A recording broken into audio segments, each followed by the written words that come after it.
कि कोई भी वर्ड में ये के बाद अगर लास्ट में एस के या एस टी आए तो इसका ए का जो उच्चारण होगा सो क्या होगा, ठीक है। किसका उच्चारण, ए का उच्चारण, ठीक है। तो ये का जो उच्चारण होगा सो आ होगा। और आ में किसका, सिर्फ मात्रा का आ पढ़ाएगा, लेकिन लिखाएगा क्या, सिर्फ मात्रा, ठीक है। यहाँ पर क्या लिखे, MASK, तो इसको क्या करेंगे, मास्क। अब यहाँ क्या, PAST यानी कि पास्ट।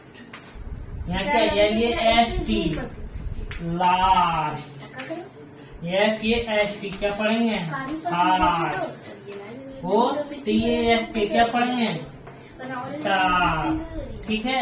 क्या बताएं कि लास्ट में एस टी या एस के रहे तो ये का जो उच्चारण होगा तो आ होगा, और यूज क्या करेंगे मीनिंग में, आकार का, ठीक है। इसलिए mask, past, last, fast, task.